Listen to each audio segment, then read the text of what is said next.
Natalie, we need you in the boardroom. Now. The email arrived at 4:47 p.m. on a Tuesday. No context. No explanation. Just a summons that made my stomach drop. I saved my work, straightened my blazer, and walked down the hallway toward the executive floor. The building felt different, quieter, like everyone was holding their breath. When I entered, 12 faces turned toward me. Board members, executives, legal counsel.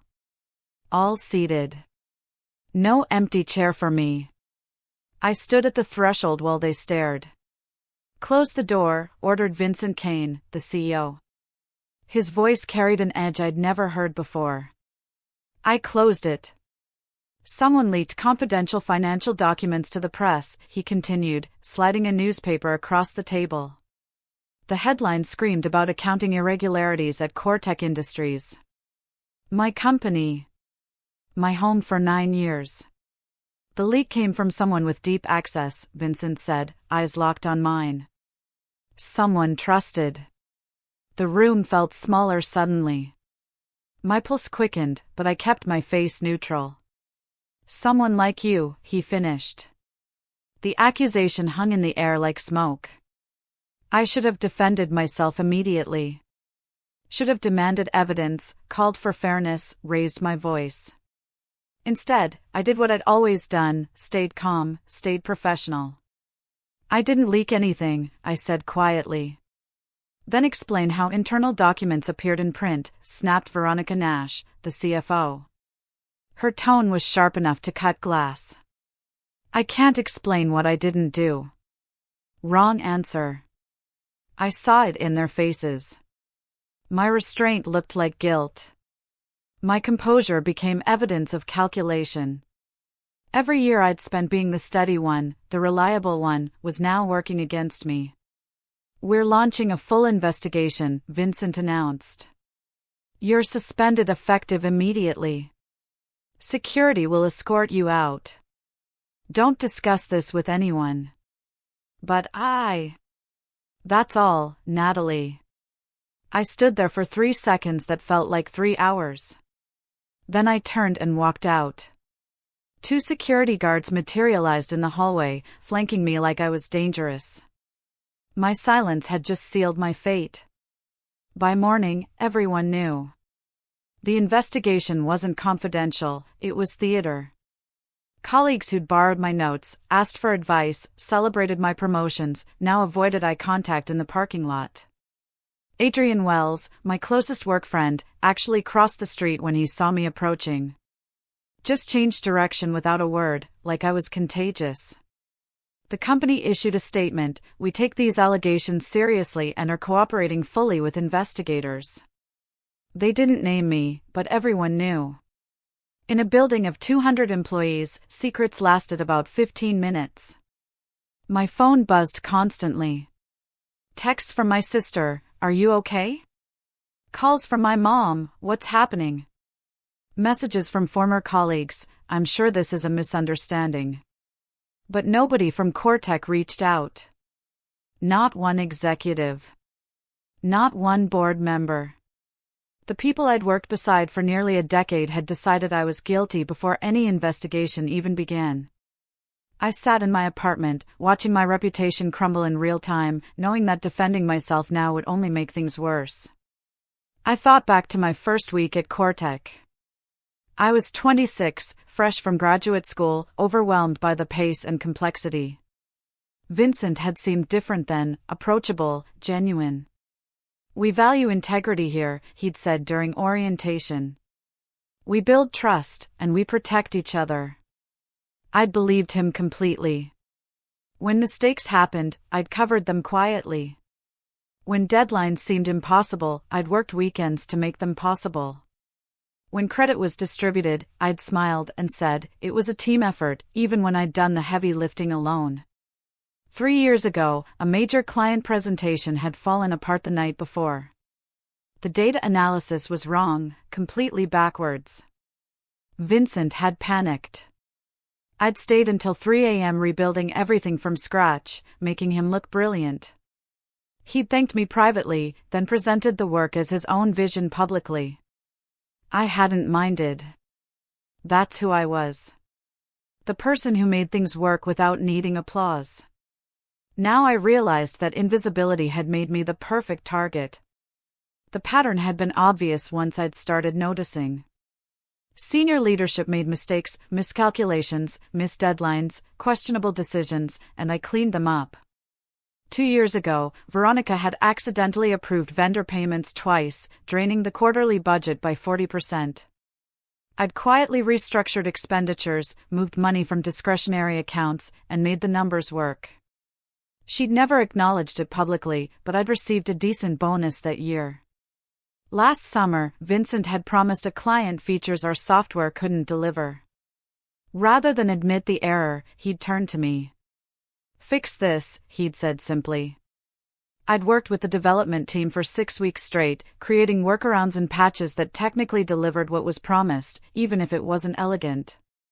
The client stayed. Vincent's reputation remained spotless. Every time I'd covered for leadership, I documented what really happened. Not for revenge. Not for leverage. Just for protection. My father had been an accountant. He'd taught me that truth had value, even when nobody was watching. I'd created encrypted files, backed them up on personal drives, and hoped I'd never need them. The first real warning sign came 18 months ago. I'd been reviewing quarterly reports when I noticed something off, numbers that didn't align, revenue projections that seemed inflated. I'd brought it to Veronica privately. "These figures don't match our actual performance," I'd said, showing her my analysis. She'd smiled tightly. "You're looking at preliminary estimates. We'll adjust before filing." But they hadn't adjusted. The inflated numbers had gone into the official reports filed with regulators. I'd checked. That night, I'd made my first serious backup, not just notes, but actual documents with timestamps, original versions, revision histories. I'd encrypted everything using military-grade software my cousin in cybersecurity had recommended. "Why would you need this?" he'd asked when helping me set it up. "Just being careful," I'd replied. He'd shrugged and shown me how to create access keys that would only unlock with multiple verification steps. "Nobody's getting into this without your permission," he'd said. I'd hoped he was right. They'd started treating my loyalty as permission. Asking me to draft reports that made poor decisions sound strategic. Requesting I present numbers in more favorable contexts. Small compromises that added up over time. 10 months ago, Vincent had called me into his office alone. "Natalie, you understand how business works. Sometimes we need to show confidence to attract investment. The numbers need to reflect our potential, not just our current state. You want me to adjust projections?" I'd asked carefully. "I want you to be realistic about our trajectory." That was code. I'd understood immediately. He wanted inflated forecasts that couldn't be proven false until quarters later, when blame could be distributed or redirected. I'd nodded slowly. "I'll prepare something." But I'd also prepared something else, recordings of that conversation, saved on a device Vincent didn't know existed. I'd started carrying a digital recorder everywhere, kept it running during meetings, archived everything. Not for revenge. For survival. The encrypted backup system I'd built was simple but unbreakable. 3 levels of verification, biometric scan, password phrase, and time-based authentication codes that changed every 60 seconds. Even if someone stole my devices, they'd find nothing but gibberish. I'd stored copies in cloud services under fake accounts, on physical drives hidden in 3 different locations, and on a secure server my cousin maintained for his clients. The data was distributed, redundant, and completely inaccessible without my direct involvement. Every document was time-stamped and checksummed, meaning any attempt to alter them would be immediately detectable. I'd learned this from watching too many legal dramas, but it turned out to be real, useful information. I'd also kept meticulous records of who'd asked for what, when they'd asked, and what was ultimately published. email chains, meeting notes, recorded conversations were legally permissible. Then the leak had happened. Someone had sent Cortex real financial data to the press, accurate numbers showing the gap between what we'd reported and what was true. And somehow, I'd become the suspect. The press coverage was brutal. Tech company faces fraud investigation after anonymous leak ran in the business section. Within hours, it was everywhere, online, television, social media. The documents leaked were sophisticated and detailed. They showed systematic inflation of revenue, concealed debts, and misleading investor communications spanning 3 years. Everything the board had worked to hide was now public. Analysts started downgrading Cortex stock. Investors filed complaints. Regulatory agencies announced investigations. The company was hemorrhaging credibility by the hour. And I was the obvious suspect. I'd had access to everything. I'd worked on the financial reports. I'd been trusted with sensitive information. What they didn't know was that I hadn't leaked anything. The documents released weren't mine, they were formatted differently, contained details I'd never seen, and included information from systems I couldn't access. Someone else had blown the whistle. But I was going to take the fall. 2 weeks after my suspension, the board made their decision official. They held a press conference without telling me first. After a thorough internal investigation, Vincent announced from behind a podium, "We've identified the individual responsible for the unauthorized disclosure. This person violated the trust we placed in them and damaged our company's reputation. We're pursuing all available legal remedies." They didn't name me. They didn't have to. By that afternoon, business blogs were speculating. By evening, my name was circulating on industry forums. By the next morning, a reporter was waiting outside my apartment.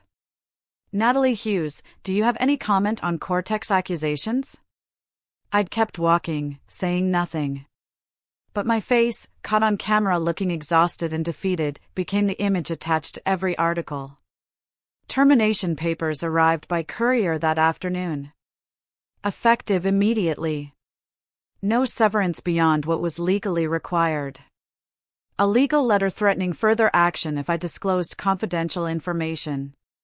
The irony was suffocating. They were threatening me for something I hadn't done, while covering up everything I could prove. One person questioned the narrative. Brennan Cole, a junior analyst I'd mentored, sent me a private message, "This doesn't make sense. You'd never do this." His doubt was a lifeline. I wrote back carefully, "Thank you for saying that. The truth will come out eventually."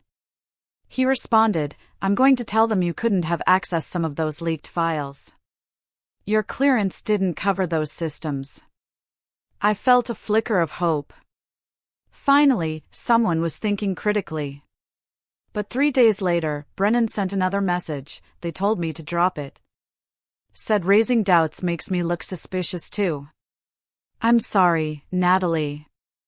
I have student loans. I can't lose this job. I understood. I didn't blame him. But watching my last potential advocate go silent felt like drowning in slow motion. The board was consolidating their narrative, eliminating any voice that might contradict it. They'd chosen their scapegoat, and now they were making sure the story stuck. Vincent gave an interview to a business podcast. I listened to it while sitting in my dark living room, laptop open, recording every word. "Sometimes people surprise you," he said, voice dripping with disappointment. Natalie seemed trustworthy. Quiet, competent, loyal. But kindness can mask ambition. Discretion can hide betrayal. He'd reframed every quality I'd valued, my restraint, my reliability, into evidence of deception. My silence became proof of guilt. My competence became means for sabotage. "We trusted her with sensitive information," Veronica added in another interview. That trust was weaponized against us. They were building a story where I was the villain. The ungrateful employee. The quiet snake. The insider threat. What they didn't realize was that I'd been preparing for this longer than they'd been planning it. Every accusation they made, I had documentation disproving. Every claim of betrayal, I had evidence of loyalty. They thought they were controlling the narrative. They had no idea how badly they were overplaying their hand. The public hearing was scheduled for Monday morning. Cortex's legal team had pushed for it, a formal proceeding where they could present evidence of my wrongdoing and justify their actions to shareholders and regulators. They'd offered me a settlement. Sign an NDA, accept a small payout, disappear quietly. It's generous considering the circumstances, their lawyer had said over the phone. I'd declined immediately. That's unwise, Ms. Hughes. This hearing won't go well for you. We have documentation.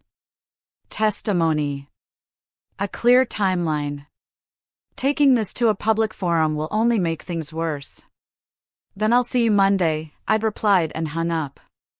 My own lawyer had been skeptical. Natalie, they have resources. They have credibility. You're one person against a corporation. Are you absolutely certain about this? Completely certain. Because I knew something they didn't. I knew exactly who'd leaked those documents, it wasn't me. And I knew how to prove not just my innocence, but their guilt. That weekend, I verified everything one final time. Every encrypted file opened correctly. Every timestamp was intact. Every document checksummed perfectly, meaning nothing had been altered or corrupted. I'd created a master access key that would unlock everything simultaneously. One command, and years of hidden truth would become visible. But I needed to be absolutely certain the data was complete, accurate, and undeniable. I reviewed recordings of Vincent asking me to inflate projections. Emails from Veronica requesting creative accounting solutions. Meeting notes where decisions were made to mislead investors. The actual financial data showing the gap between reality and what was reported. I'd documented everything they'd asked me to cover up. Every questionable decision. Every ethical shortcut. Every moment they'd exploited my loyalty while planning to sacrifice me.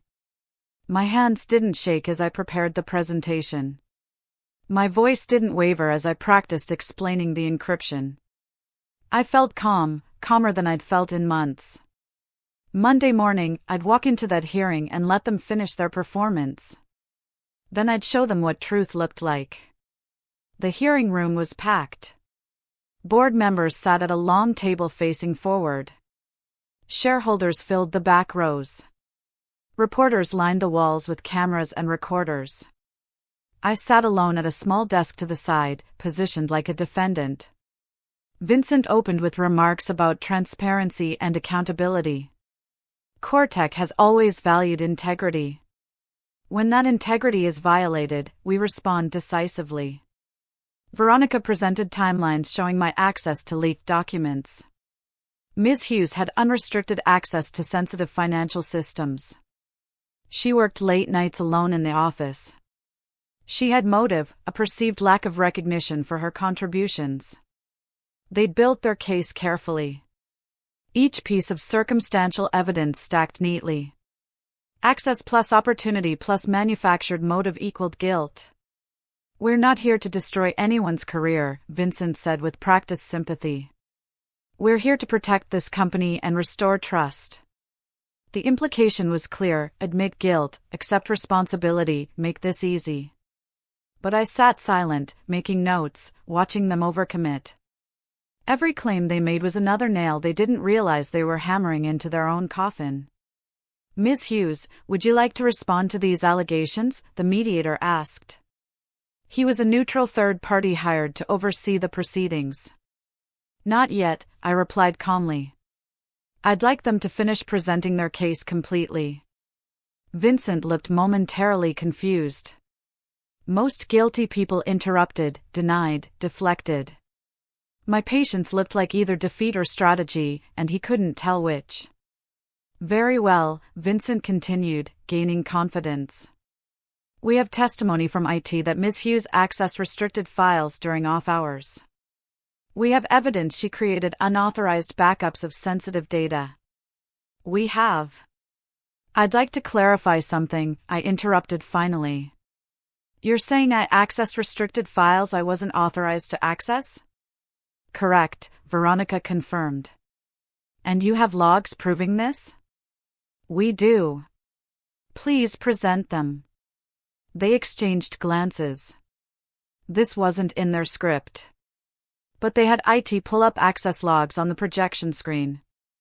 My username appeared multiple times, accessing high-level financial systems at odd hours.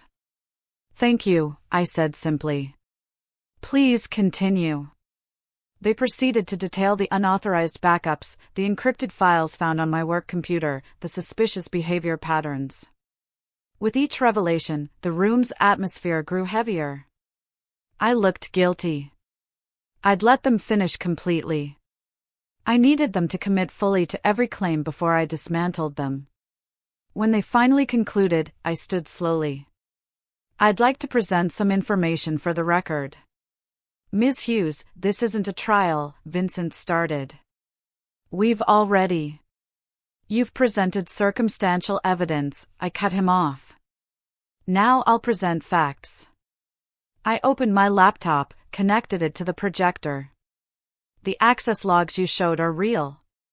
But you failed to mention that I was granted that access by executive leadership. Here are the authorization emails.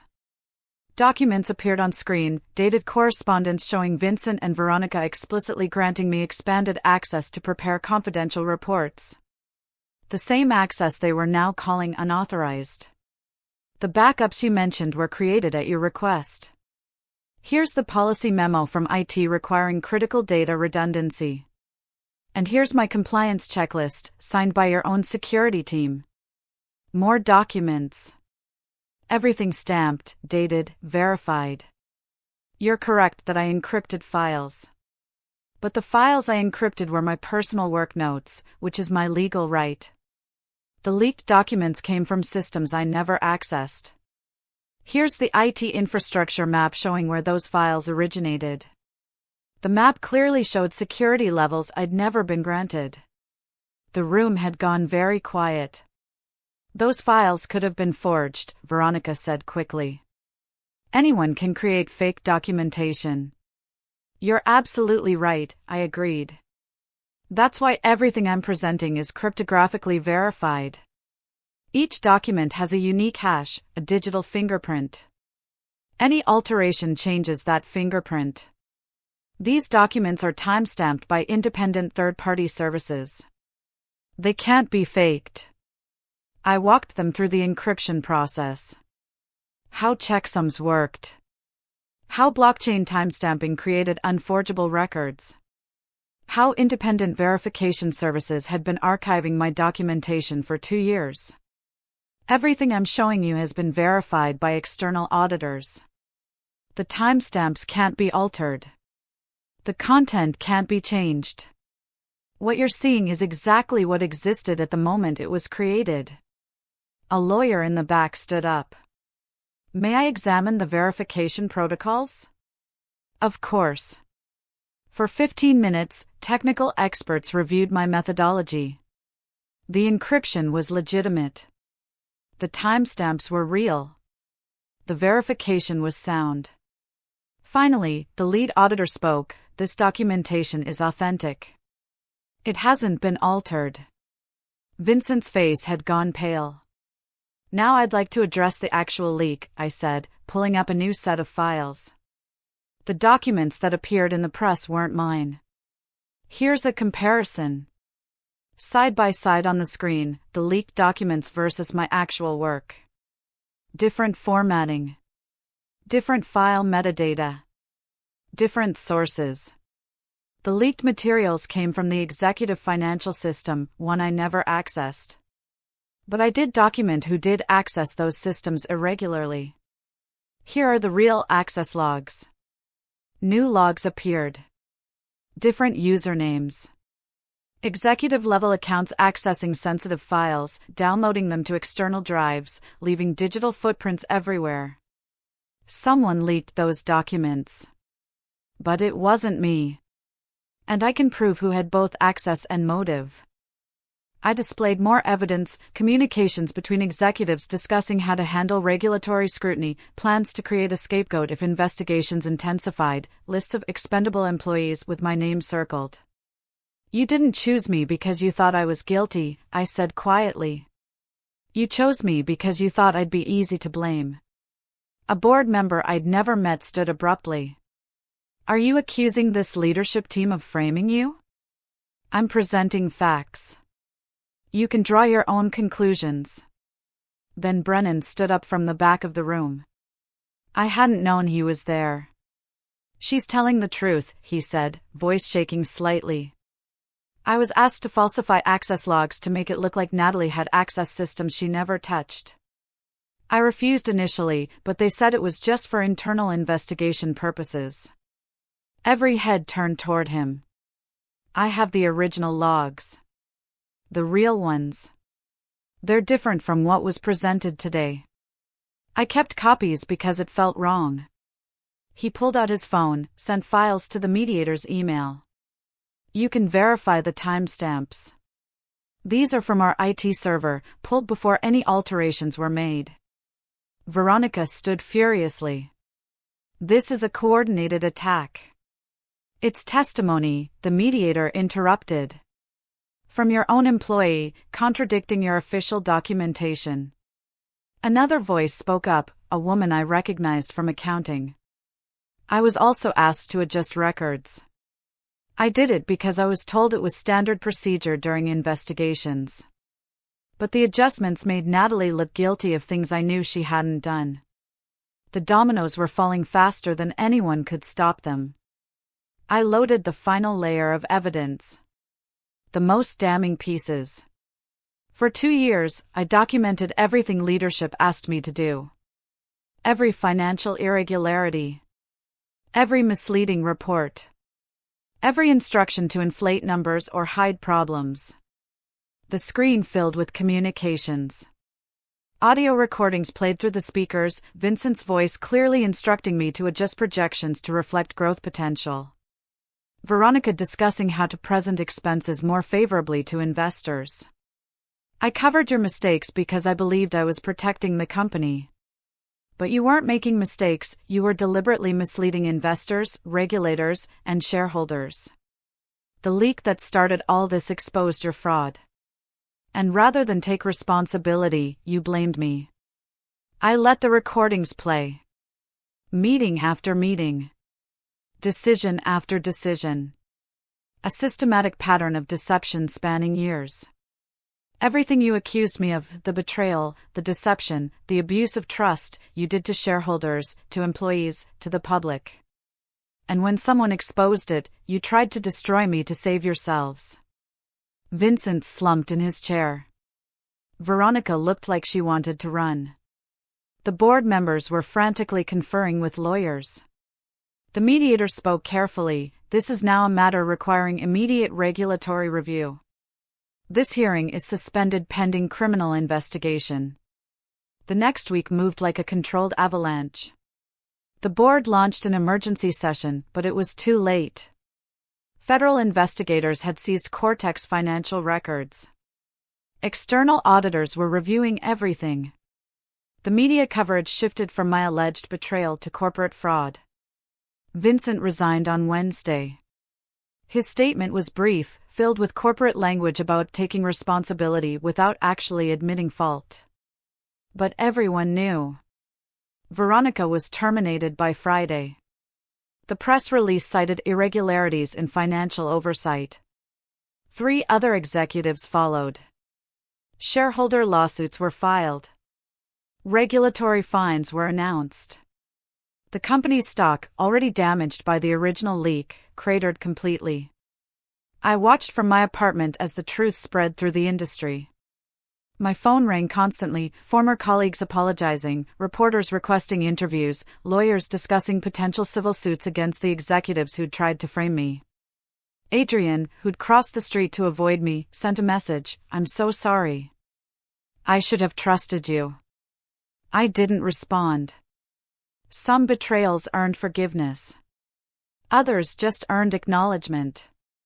2 weeks after the hearing, Cortex's new interim board contacted me. They wanted a meeting. The new CEO, brought in to stabilize the company, got straight to the point. "We'd like to offer you a position, Director of Ethics and Compliance. Substantial salary increase, full authority over financial reporting and oversight. You'd have direct board access and veto power over questionable decisions." It was more than generous. It was an apology wrapped in opportunity. "We need someone who understands what went wrong and has the integrity to prevent it from happening again. You're the obvious choice." I sat across from them, considering. The money was significant. The power was real. The position was exactly what I would have wanted 3 months ago.